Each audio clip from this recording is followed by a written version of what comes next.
All right. What's up, everybody? Welcome back to Hey Huzi. I'm Naboulsi, and this is episode number 3 of our AI Deep Dive. Today, we're tackling one of the most controversial and honestly, probably most personal applications of AI, which is creativity. How AI can be creative. Can AI actually be creative? And should it be?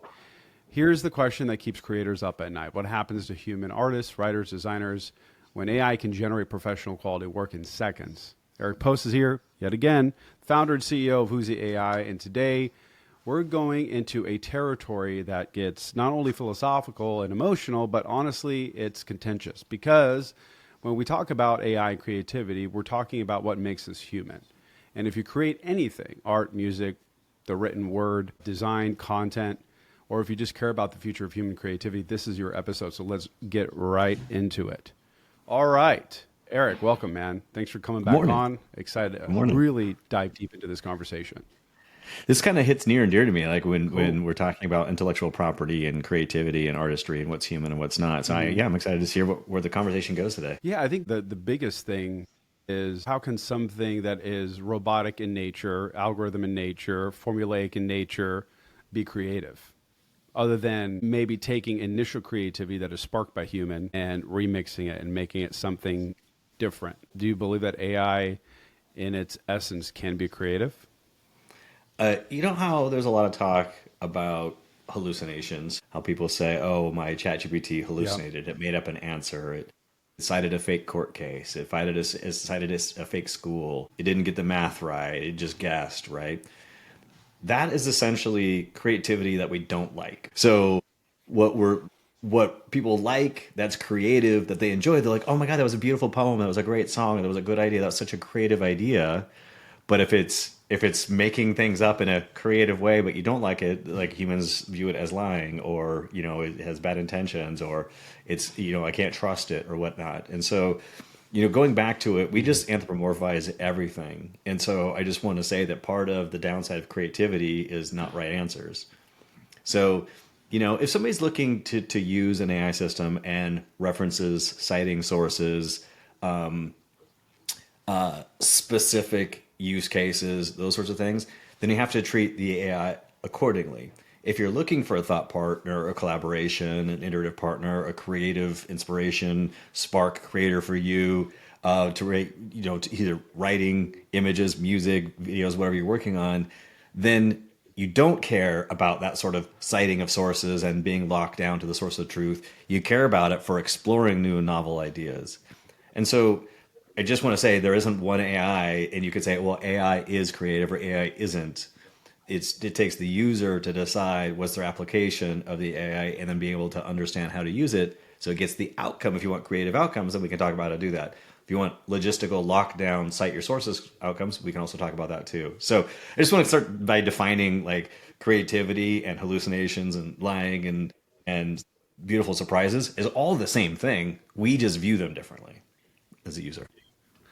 Yeah, absolutely. I mean, as a writer, I use the AI, whatever, I'm not going to be specific on the platform or the large language model, but to essentially expedite or expose things in my writing that perhaps I wasn't looking at. It allows me to essentially multiply my capacity. So from that standpoint, I find that it can be creative, but when I see AI generated art or AI generated writing that hasn't been perhaps refined or wasn't influenced by a creative person, a human, I always feel like there's something missing. It hasn't been fed enough information or the right information or what have you.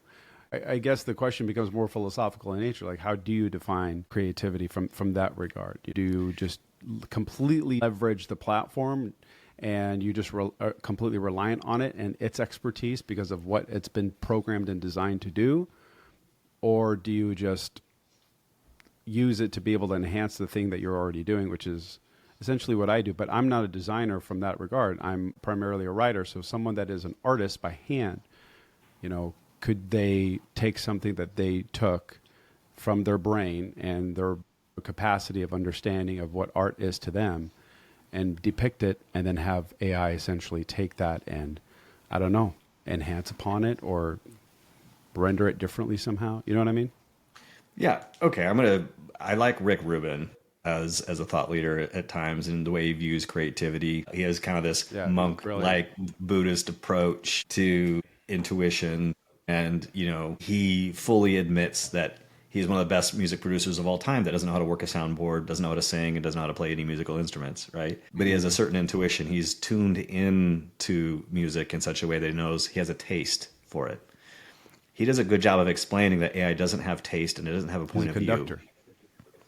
Yeah, he is. And Yeah. so what he's able to do is apply his human intuition and taste to something that generates art or something that's creative. AI is trained at a PhD level on almost everything. How to make art, how to make a drawing, how to make a social media post, how to write a novel, all those sorts of things. But it has no taste or point of view. The human needs to give that to it.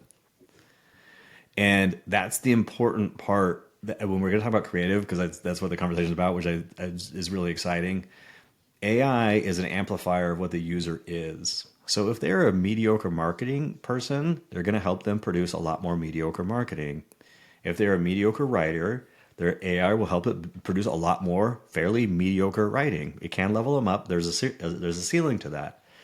This is why when you read something that's written by AI, even though it has all of the training data of all the best authors ever on the face of the planet, we can talk about how that happened and whatnot if you want to. But even though it has all that stuff, that's why it sounds grammatically perfect, organized logically, but it feels hollow or shallow or soulless, we might say, right?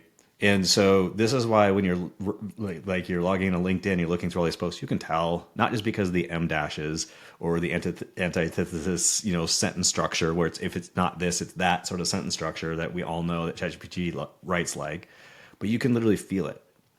Like our intuition, our antennas go up and we're like, I'm not sure if that was written by a person, right? It sounds fine. That is that lacking of point of view and the lacking of an opinion that you need to infuse when you're working with AI, especially for creative work. And I'm going to put almost every type of work is creative work if you want to do it at a high level, right? Like almost every work really is. So creative work for just writing your corporate emails, that's a creative process should you want to. We were just talking about online Facebook Marketplace before we got on this, and I was just selling some stuff because we're moving here, and I didn't just put it online and put a post. I did creative writing to get more money and more buyers for stupid little things, desks and stuff like that I was selling because it's a flooded marketplace. So to me, posting something on Facebook Marketplace was a creative process, and it yielded better results. All right. So then my next question would be, what if the good enough creatives were able to master AI and then became exceptional in the process? Yeah. Okay. Let's also be honest that sometimes good enough is good enough for some consumer somewhere, right? Some business, some consumer somewhere. I was like, that sounds great, right? Right. So I think we all have our relative and subjective views of excellence and good enough and so on and so forth. So I should say that my opinion of good enough might be different than somebody else's. But I think what I'm trying to get at here is the trend, and it's an upward trend, because when the barrier got almost reduced to zero to produce content, right? And it went from thousands of dollars to hundreds of dollars to dozens of dollars to pennies now to produce something, right? Have something produced for you, and the AI does it on your behalf. Now that doesn't do anything except for raise the bar. It doesn't make my life easier as a marketer, because now I have to be a better marketer to stand out, because a lot more marketing is flooding the interwebs. Like we've talked about, like 8 to 10,000% times more content that you're competing with.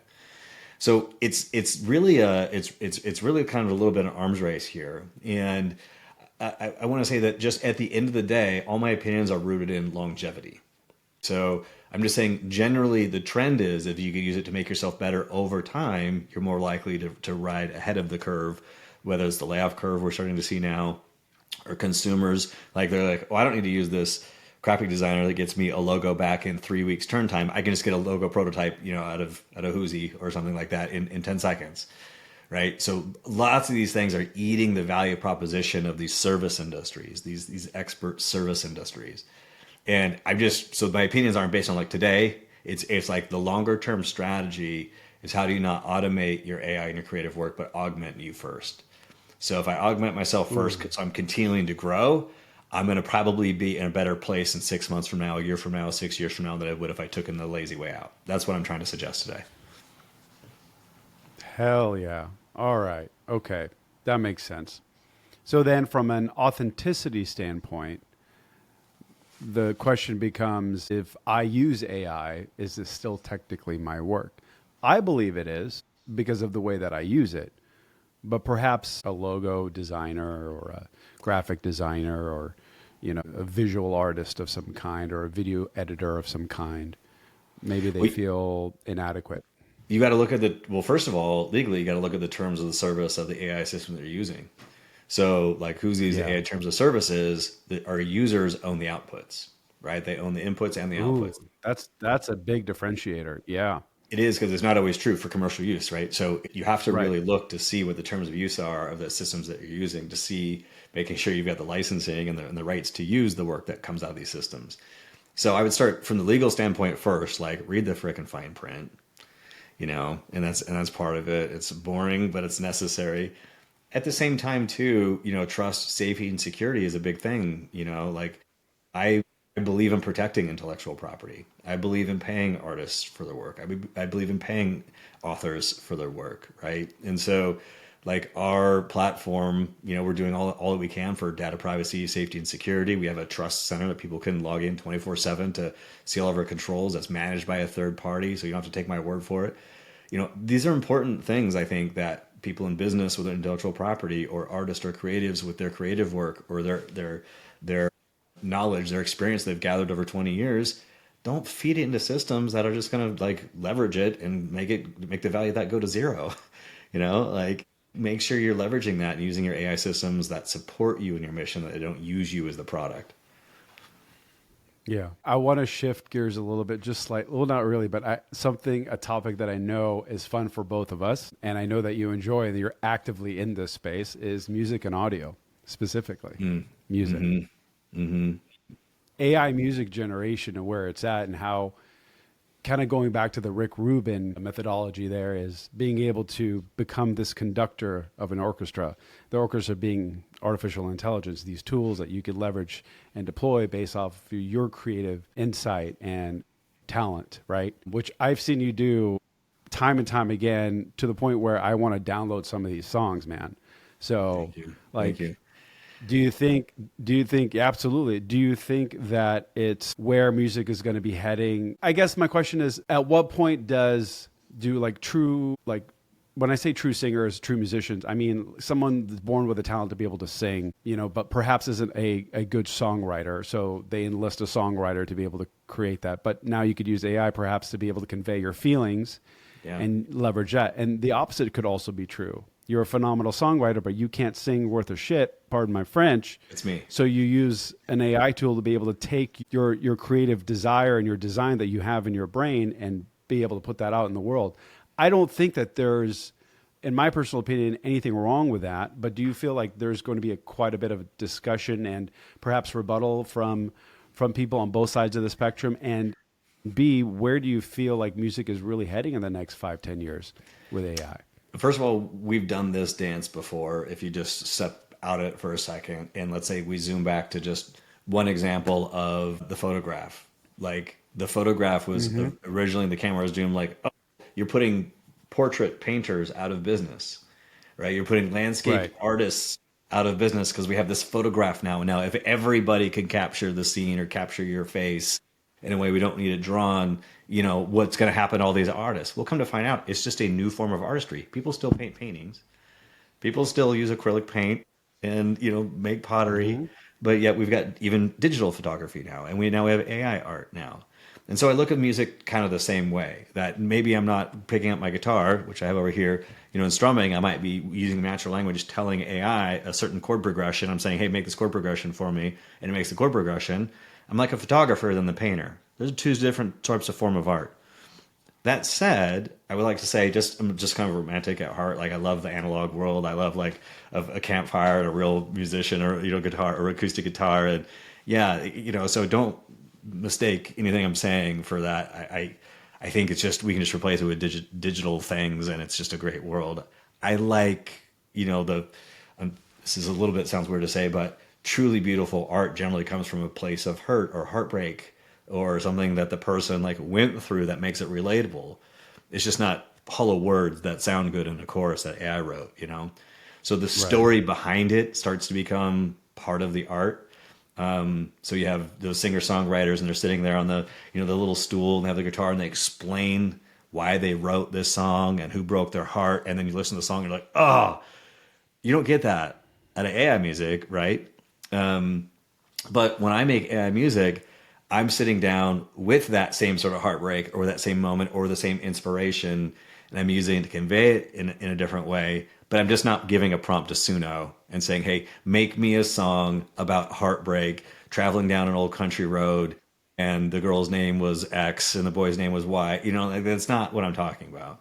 So I just believe that this whole conversation around what's going to happen to musicians is a dumb discussion because they're still going to be around. People are still born to sing, and other people are still not born to sing. And people that don't sing, like, look up to the singer, like, that'd be beautiful to sing, right? There's an aspiration thing. Yeah, I love watching a great singer, not because of just the song, but because they can do something I can't, right? So I'm not worried about AI like making artists obsolete. It is just radically transforming the way it's done in the same way that Napster transformed, the same way Ticketmaster transformed. There's been a lot of transformational moments, in the music history. This is just one of them. It does not make artists obsolete in any way. What it does do is it makes music more accessible to people. So I write lyrics, I sit down, I write lyrics, I got a tone, I got a vibe. And now instead of waiting, months to find maybe somebody can sing it for me or put it together, I got a couple buddies that could sing. We'll collaborate a little bit over 2 years. Now I can sit down and I've got something I can sample. It's so freaking cool, and like sometimes in bed at night, I'll actually lay there and I'll take all of my lyrics out of my books and I'll start feeding it into some different AIs, like just to hear samples back or like get an idea. Like I might feed a set of lyrics into like Huzi, an example. I'm like, hey, when you first read this, what music genre does it hit you as? It would be perfect to fit this, right? Oh, okay. Well, if it was this digital indie pop sort of vibe, what would be the instruments that would be key at these certain phases that you think would like really help tweak out the emotion in this phase, right? So I talk that way. And then I have like a really solid game plan. I'm going to use flutes here. I'm going to use synth here. I'm going to use strings here. We're going to build here. It should be a man's voice. It should be a woman's voice, whatever. And I can assemble these things, right? But then I'm applying my taste to it, my point of view to it. And that's what, for me, that's what makes it fun. Yeah, I love that. And I couldn't agree with you more. I always like, for me in music, I just feel like the AI tools is nothing but a tool. It's just like adding a compressor or reverb or, Totally. distortion, any kind Auto-tune. of plugin that already exists.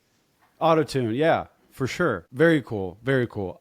I guess if you're going to use AI in the creative process, well, this could be a Huzi question. It could not. But how would you do it well? Is there a set framework that you follow that you found in best practices, whether within your organization or just across the board? That's an interesting question, Mo. I think philosophically, generally speaking, you can't bottle up creativity, and package it and give it a framework. I think, yes, there's certain things that you can do, from breath work to meditation to practices to have a clean space to, having a good intention set. I absolutely think that you can develop a practice of creativity, but bottling it is a whole nother thing, right? Especially for those out there that are ADD minds or, somewhere on the spectrum, genius ways, it comes and goes. It's seasons and cycles. And so honoring those seasons and cycles are an important part of the creative process. Forcing creativity is just that's a soul-sucking, endeavor. I got to write this song. I got to make good copy. I got to make this video. Like, that is just a crushing thing. So, you got to let it breathe sometimes. And so it's the opposite of frameworks. But going back to like our canvas that I was showing earlier, to me, that's sort of like, that is a framework that provides some tangibility to concepts. So if I conceptually can kind of see things or kind of want to hear things, I can start throwing it on the board, asking questions, mixing and matching, and it starts to solidify the good ideas from the bad, right? So I think just if I were to answer your question honestly, it's like you gotta let creativity be creative, and then when it's ready to come out of you, you have a path of least resistance to help it flow.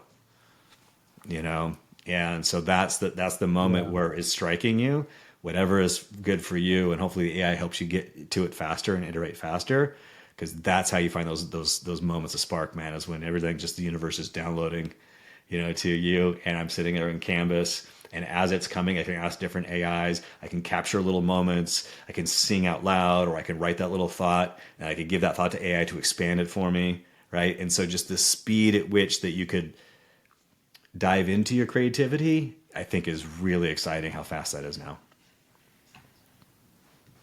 I also think that in terms, and this could lead to a question, in terms of like a startup, a small organization, a solopreneur, you may not have the resources to be able to hire a designer, a logo designer, a graphic designer, video editor, whatever.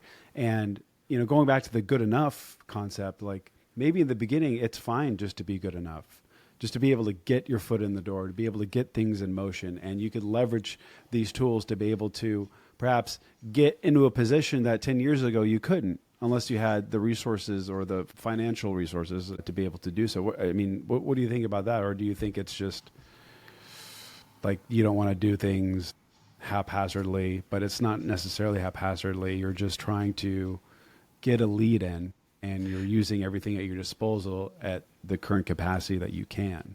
All right. So now we're talking about entrepreneurship, and in entrepreneurship, it's a different thing than, writing a song or whatever. Entrepreneurship is a game of just being. Still that. Go ahead. I'm sorry. I want to hear. No. I didn't mean to interrupt you. Or were you going to make a connection like it's still creative work? Yeah. Yeah.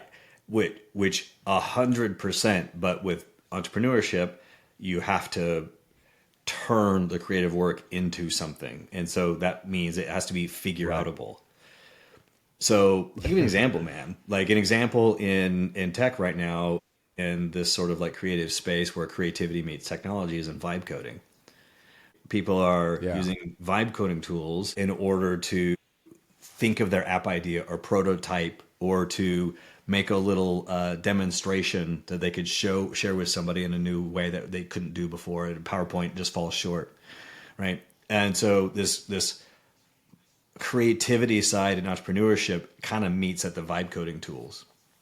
So Bolt, Lovable, Replit, so on and so forth, Base 44. I use all of them. I've used millions and millions and millions of tokens on all those platforms just this month alone, just to be clear, like how much I use them. I've done 100+ prototypes of things, in the last month and a half. Like it's an obsession of mine to be able to visualize a feature, a function, what would be the UX, what would be the flow that I'm creating inside our current platform, right? So if I have our current platform and I've got a specific use case, I'll actually build out a little prototype now using one of these prototyping tools so I can see it and explain it to my engineering team and my sales team. And like, what do we think about this? I want to get to the point of this too. So in entrepreneurship, like learning that skill of having these specialized AIs perform specialized thing is so important, but not as important as having the thought leadership, the thought collaboration AI first. So I couldn't have done all these prototypes by just communicating with Base 44 or Replit or Bolt. It would do a fine job. It would do a mediocre job. But because I'm not a senior level engineer, it would only rise to the level of my being able to prompt it.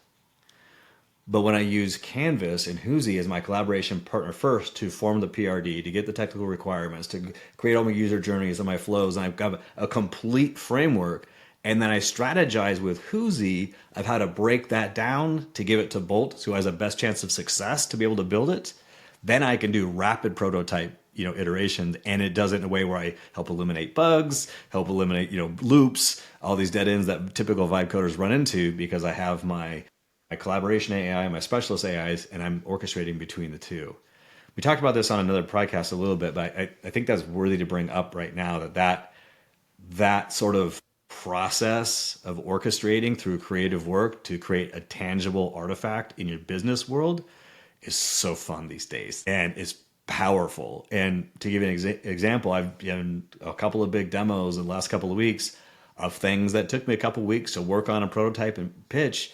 But man, it's a creative process that I'm now putting in front of people, and people are going, wait a minute, hold on. I've never thought about it that way before. That like share more with me. I couldn't have done that on my own. I couldn't have done it with just the vibe coding tool. It's the trio, me with Canvas with the vibe coding tool, that makes it so compelling. So it is a creative process mode, but with that, it's different. Then you got to go into figure out mode, and that's an entrepreneurship thing, not a creative thing. Absolutely. 1000%. And I appreciate you stating that, because I think a lot of people tend to, myself included, kind of get roped into procrastination versus perfection, or procrastination over perfection, trying to get something right versus just trying to get something done. Especially in the phase of like, we need a concept, we need something, we need to be able to show, so we can explain or whatever, iterate upon. And I think that's huge. All right, man. Well, this has been phenomenal. I do want to get into the segment of the rapid fire section before Let's do it. I take any more of your time. And I think we're getting better at these. Let's hear it. I can't wait. I think so. So good. Okay. All right. So the first question, do you think that AI can create a masterpiece?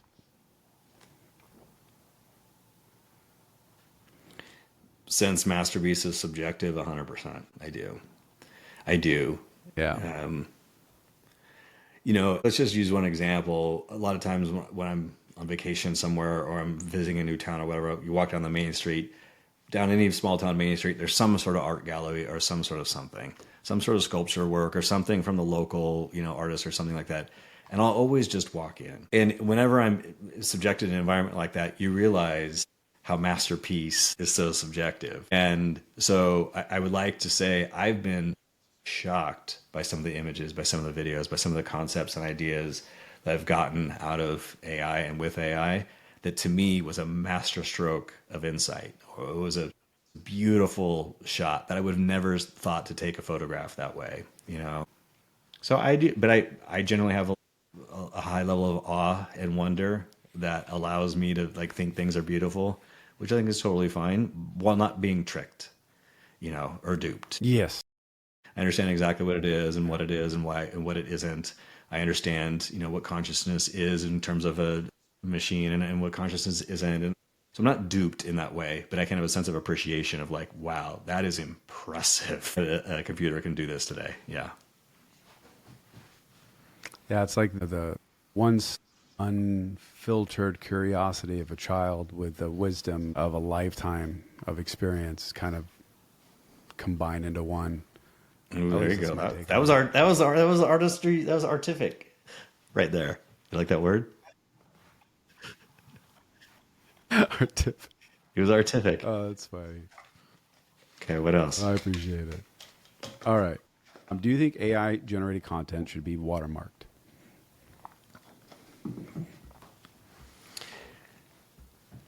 Wow. In my mind, I start to draw the line at deep fake, right up into deep fake. If I make a fake you or a fake me or something like that, I just believe companies and people shouldn't be passing off. They shouldn't be trying to trick people into thinking it's another real person. I think that's stupid. Yep. But do I think that if you write a blog post and you had Huzi or ChatGPT or Plex or something like that help you write it, that it needs to be authored that way? No, because it's the same way people have always written blog posts. They got the inspiration from Wikipedia or from Reddit or a book that they read in the 5th grade or whatever. We're all regurgitating information all the time, so we're just packaging it in new ways. I think where I draw the line is in the deep fakes. Okay, I'd agree to that. Okay, next question. Do you think humans pay more for human-created art over artificial intelligence created art, or does it even matter? I just was writing about this the other night, man, where I imagine a world where a dividing line is actually done on the socioeconomic layer. So if I am a hotel, if I need a hotel tonight and I need my budget is in going to the La Quinta, pretty soon you should expect that you're going to have an AI experience to check in at the desk, online, on your phone. You're going to have an AI kind of experience at the cafe, whatever sort of thing. But if you go to the Four Seasons, you're going to have a white glove human experience. So I can see a dividing line for the type of human experiences versus AI experience for customer service, for expertise, for any sort of luxury experiences, purchasing experience. I can see a luxury home buyer, sticking with a real estate live professional longer than an investor just looking to buy a couple little townhouses somewhere for rentals, right? I can see there's a socioeconomic divide between services and AI. So in the same thing with art, I could see like, a sweater that's knitted by somebody, that has this mission to the way they knit sweaters have a certain value compared to one that you just buy at Target that was built by robots, right? So I can see humanity always putting preference on the bespoke human touch relative thing. Then it just has more meaning, Mo. Kind of a litmus test for that. If I could give you a thought experiment and, all right, you go out and you work your butt off and you're able to buy your dream. I know you're not a big car guy forever, but let's say you bought your dream Lamborghini, right? And it's beautiful. I like classic cars. Okay. All right. So you go buy your beautiful, your dream Dodge or whatever, right? Like it's been rebuilt. It's beautiful. It's slick. It's exactly like what you wanted. All right. And you bought that sucker. It was your like life mission and you got it, you put it in the driveway. And then let's say your rich buddy for your birthday the next week just happens to buy you the exact same car and gives it to you. Right. And he gives you the car. It's the exact same car. And a week later you're forced and you got to sell one of the two. Even though the exact same car, it's likely you're going to want to keep the one that you bought yourself, that you work for, rather than the one that was given to you. Is that fair assumption? Right? There's a certain meaning to things that we buy or that we just have in our life that we just elevate, not logically, but emotionally. So you can see that playing out with AI generated content, music, whatever, versus something coming from a human. You can also see that playing out in services at that divide of that socioeconomic line, because you can run these thought experiments to kind of give some insight of what's going to happen in the future. A lot of these things that people are trying to predict what's going to happen in the future, I don't think there's much mystery to it if you just understand why we make our decisions. So if what I sort of say sort of makes some sense, then you can maybe roll that forward to deciding, want to participate in the economy moving forward, knowing these things might likely happen. Which kind of leads to the next rapid fire question is, do you think that AI is killing creativity or do you think it's enhancing creativity? I think for the most of the people, it's killing creativity. For most people, did I lose you? Nope, I'm here. Okay. I think for most people, it's killing creativity, but for, I don't know, the top quartile, top 15%, I don't know the exact number, it's wildly enhancing. So when I say this is a gap creator, this is one of those gaps it's creating when people are just saying, hey, just make this thing for me. And it's the 6-minute abs, it's the diet pill for them, versus the ones that are using it to increase their skills. And it's a widening gap in expertise. And I'm not answering these very quickly. I should be like quick answer. Just rapid fire, bro. I'm sorry, I get all excited. Okay, quick answer. No, it's all good. I like the pace. But okay, what's your favorite AI creative tool? Well, it's definitely Canva, and then Canvas. Like in Huzi, and then I would say like Producer for music is really fun as like a creative tool. Like Producer a lot because it gives me kind of the iterative, roadmap. Inside of it, I can like ask for horns or ask for a different syncopation or add some vocal harmonies at this part of the chorus and that kind of stuff. So that's pretty fun. That's so sick. Yeah. That's really cool.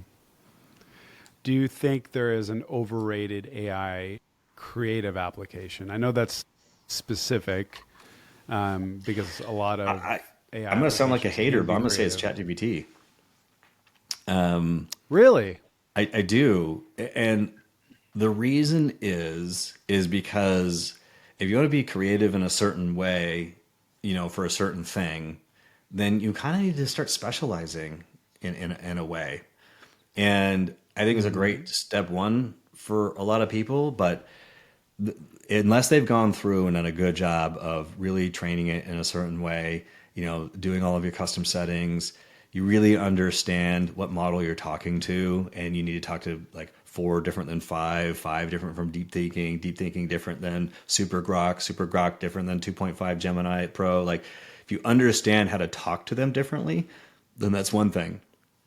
But if you're trying to just general like I'll give you an example. Like I've talked to marketing people that can't quite do their marketing inside of ChatGPT because they can't have a conversation, just a one-way conversation, but they can do it in something like Canvas and Right. Huzi, where they can have Hmm. multiple AIs in one thing, each doing different parts component, and they're the assembly to it. They're not asking ChatGPT to do one assembly, and sometimes you need to have long conversations, to try and to have this creative thing. And ChatGPT and others, they have only a short context window where you start to lose track and you lose the nuance of stuff that you talked about before.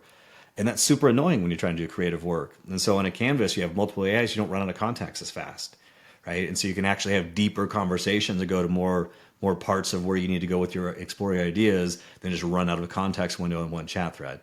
So yeah, I was surprised to say that because I use ChatGPT quite a bit too, but I think it's overrated as a creativity tool. I wouldn't expect that. That's crazy. All Yeah. right, last rapid fire question. Okay. Do you think in our lifetime we'll ever see an AI generated movie win an Oscar? Silly, but Yes. Yeah. I agree. That's why I put it in there because I truly believe that's going to happen. I never thought about it. No one's ever asked me that question. Let me tell you why I think it, and then you can tell me if this tracks. So it's not just an opinion. Here's what's fundamentally holding up my opinion to me. One, the movie making business is a money business, and so whatever the movie making business needs to do to continue to be relevant and make money, it will do, which means that it will explore ideas that are pure AI. We've already seen like GCI movies make blockbuster hits, right? It's mostly Yeah. GCI, like watch the Marvel movies, right? So I think there's some dynamics there, or the actors union and things like that, which is an interesting thing. I don't know how much Hmm. control or power they might have over this process, but in an industry that's on thin margins, like that business can be, where they're looking for every advantage to be relevant, they're going to test one for sure.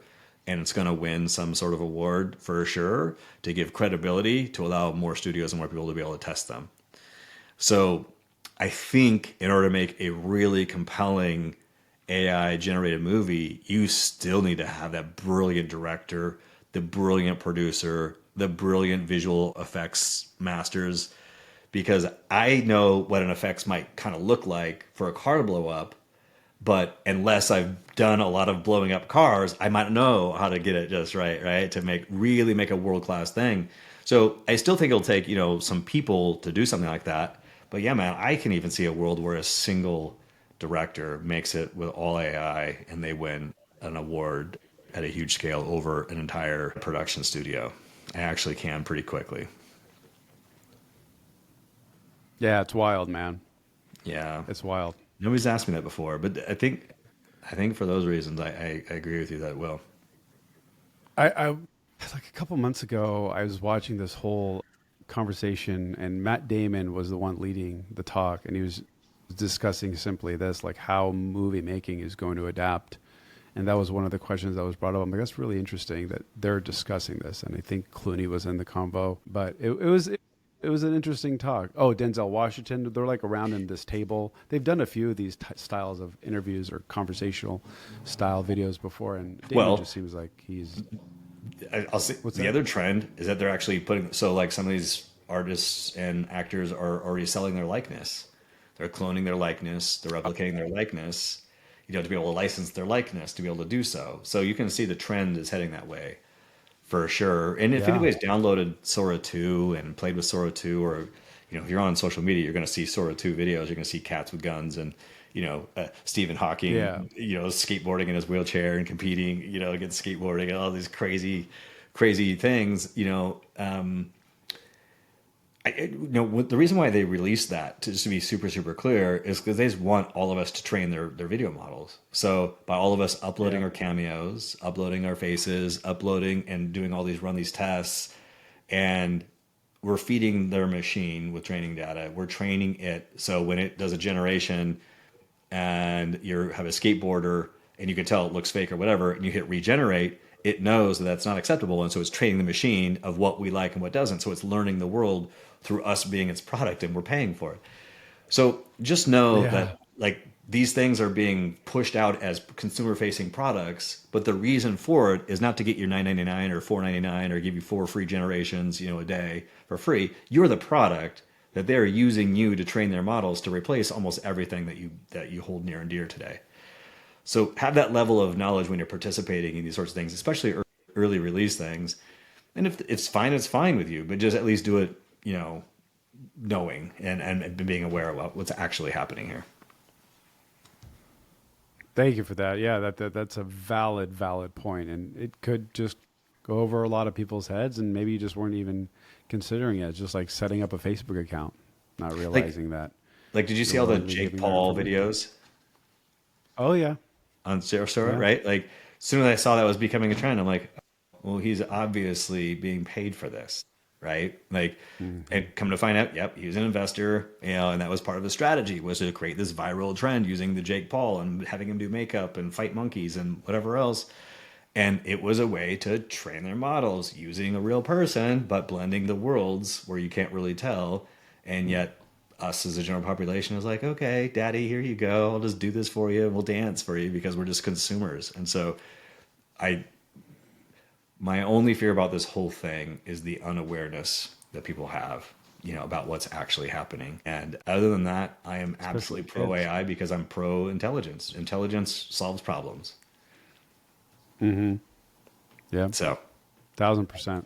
Smarter we are, the better we are. You.